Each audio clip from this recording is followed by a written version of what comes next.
Um, Good morning, Virgo. You've been telling yourself a story, and I understand why. The story makes sense from where you're standing. It follows a logic that feels airtight. They're quieter than they used to be. The energy has shifted, something feels different, and the mind, in its particular self protective efficiency, has assembled all of that into a conclusion that hurts, a conclusion that you've been carrying in the quiet moments, especially the moments when there's nothing else to focus on, and the thought arrives uninvited. They're losing interest. Maybe they already have. I want to challenge that conclusion. Not to give you false comfort, not to tell you what you want to hear at the expense of what's actually true, but because the story you've been telling yourself might be missing information, critical information, the kind that lives on the inside of someone else's experience, invisible from where you're standing, completely invisible, but present, very present and very different from what the surface suggests. Um, Stay with me because what I'm about to unpack might reframe everything. First layer, the difference between distance and disinterest. And I need to start here because these two things feel identical from the outside, but are fundamentally completely different from the inside. Disinterest is light. That's the thing. People don't realize genuine disinterest, the real kind, the kind that means something is over, doesn't produce heaviness. It produces lightness, the particular lightness of someone for whom a thing has simply stopped mattering. They don't think about it, they don't manage it, they don't carry it. It just isn't there anymore. The way a song you've stopped caring about just doesn't play in your head. No effort required, just absence. Uh, Distance is different. Distance is heavy. Distance requires something from the person creating it. It requires management, conscious or not.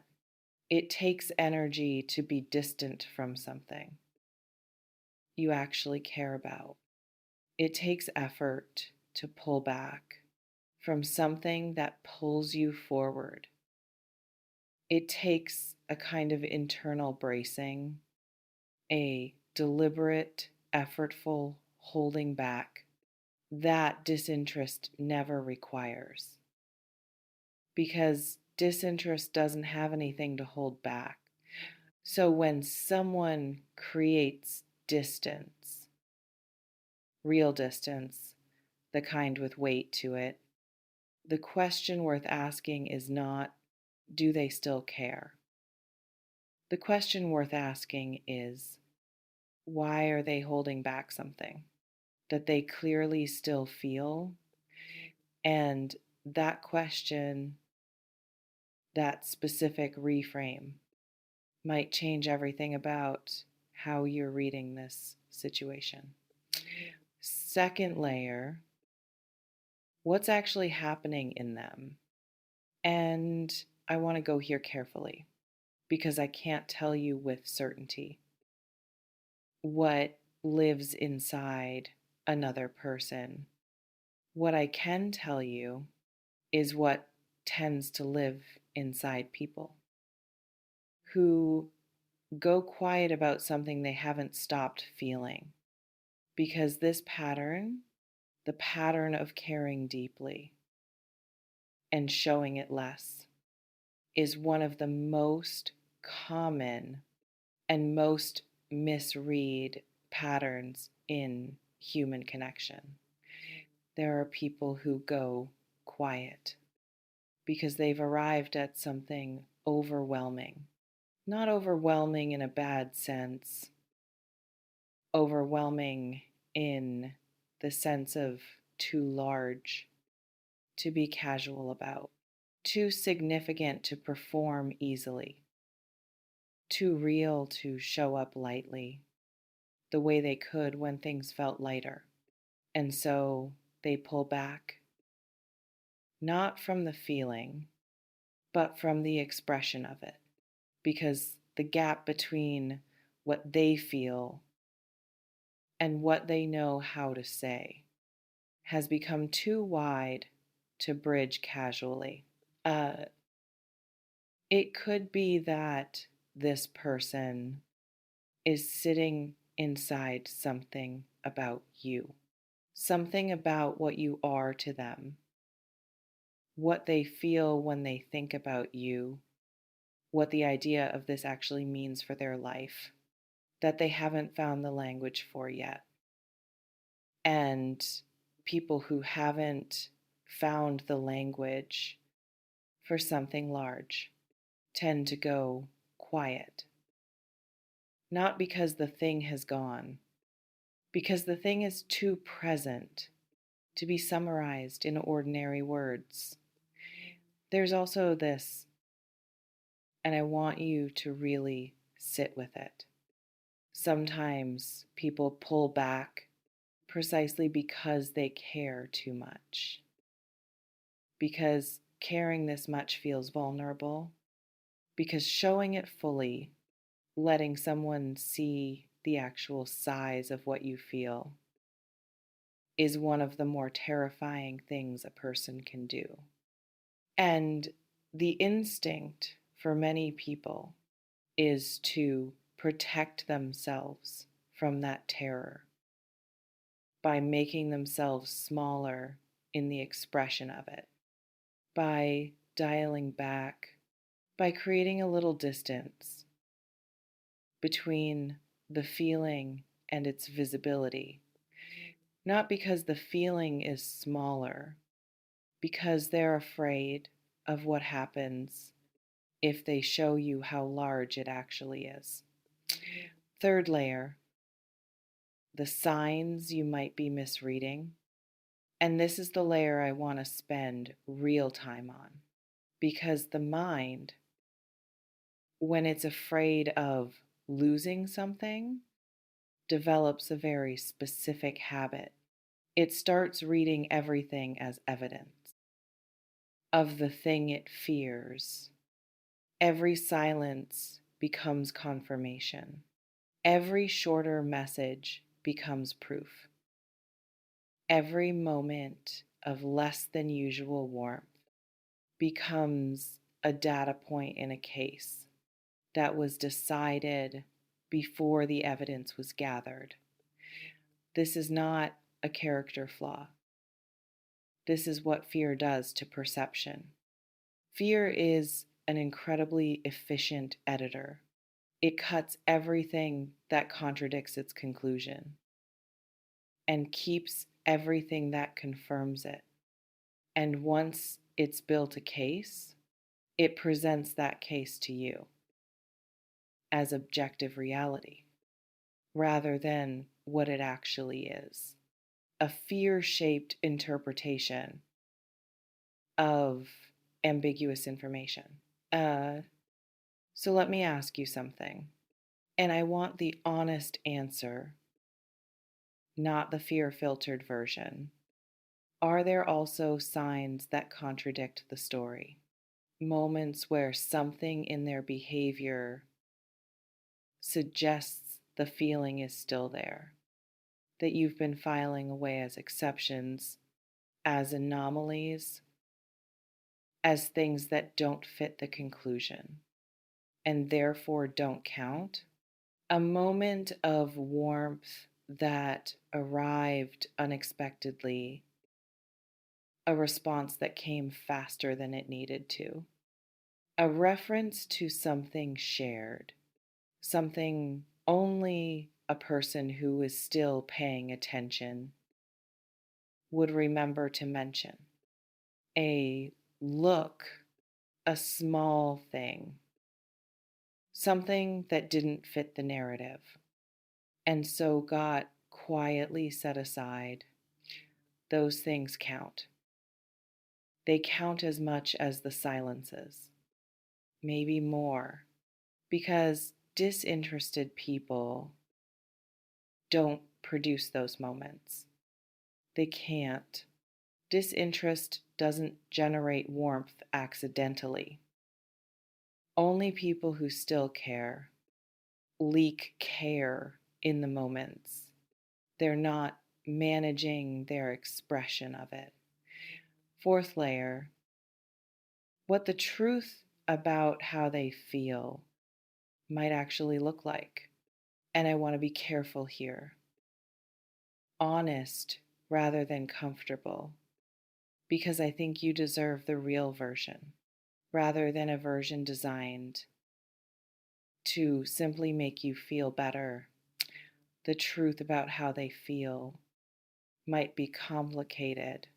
It might not be the clean, simple, unambiguous feeling that would be easiest to receive. It might be they feel something significant for you and they're not sure what to do with it. They feel something significant for you and they're afraid of it. They feel something significant for you and something else in their life. Something unrelated to you specifically, something internal, something they're navigating privately, is pulling on their energy in ways that are making full presence difficult right now. People are rarely simple. Feelings are rarely singular. And a person can feel deeply for you and simultaneously be in a period where accessing and expressing that feeling is harder than it was before. Not because the feeling has changed, but because something else is requiring their resources, their attention, their emotional capacity in ways that leave less available for the expression of what they feel. Even when the feeling itself remains completely intact, that's not losing interest. That's being human.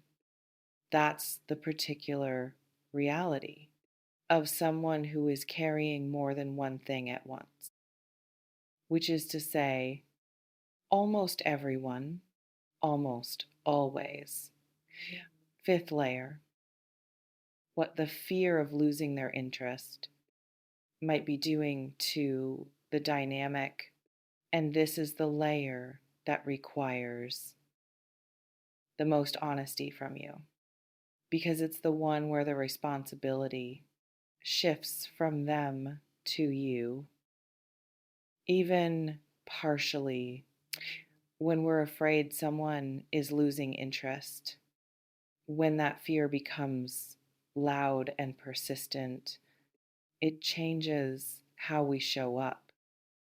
Sometimes we pull back ourselves, preemptively, protectively, creating a mirror of the distance we're afraid of before it's actually there. Sometimes we push, seeking reassurance more than usual, being more present than feels natural, producing a version of ourselves that is slightly distorted by anxiety, which, ironically, can create exactly the dynamic we were afraid of creating. Um, and sometimes we read everything. Every message, every response time, every word choice, every tone shift. We become so focused on finding evidence of the thing we're afraid of that we stop actually being present in the connection itself. We're in the relationship and simultaneously conducting surveillance on it. And the combination of those two things is exhausting for both people. Not because you're doing something wrong, but because fear, unexamined, tends to produce the very outcomes it's afraid of. And recognizing that, honestly, without self judgment, might be part of what shifts the dynamic more than anything they do or don't do. Sixth layer, what you actually need right now. And I want to be direct about this because I think clarity serves you more than comfort does in this particular moment. You need to stop building the case for their disinterest. The evidence file you've been adding to every small thing that could be read as distance, every silence that could be interpreted as fading, that file is not objective. It is fear curated. And continuing to build it is not protecting you, it's just hurting you with a story that might not be true.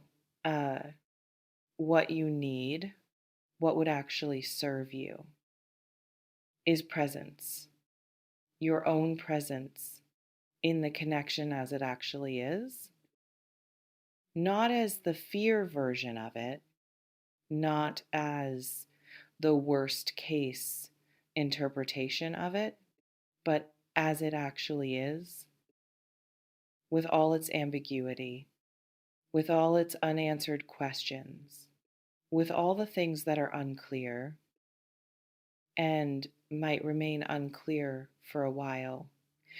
And if after genuine presence, after showing up as yourself clearly, without the anxiety distorting things, the ambiguity remains, then maybe what you need is a conversation, a real one, not an accusation, not a test, a genuine, honest, appropriately vulnerable conversation where you say, I've been feeling uncertain and I'd rather know what's true than continue interpreting silence because you deserve an answer that comes from them directly, not from your fear's best guess about what their behavior means.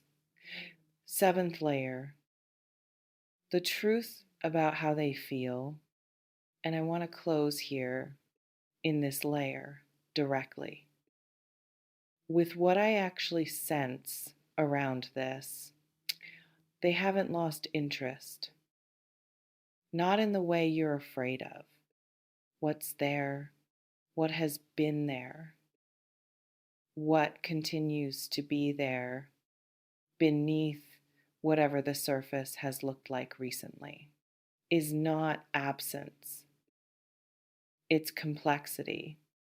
It's the particular complexity of someone who feels something real and is navigating that reality imperfectly, humanly, in the way that real feelings are almost always navigated not gracefully, not consistently, not in the clean, reassuring way that would make it easiest for you, but real, still real, in the particular, persistent, quietly undeniable way that real things stay real, even when they're not being expressed perfectly, even when the expression is inconsistent, even when the distance is real too,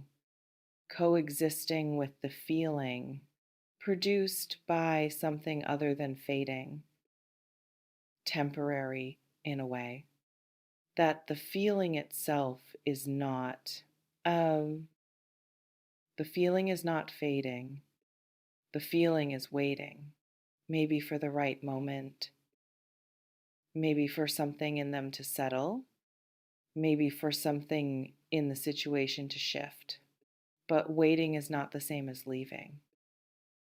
And what's waiting in them when you stop reading it through the lens of fear and start seeing it more clearly might be more than you've been allowing yourself to believe. And you haven't lost them. The silence isn't a verdict. The distance isn't a goodbye. It's a human being navigating something complex in the imperfect way that human beings navigate things. And underneath the complexity, underneath the distance, underneath the quiet, that your fear has been reading as absence. Something is still there, something specific, something yours.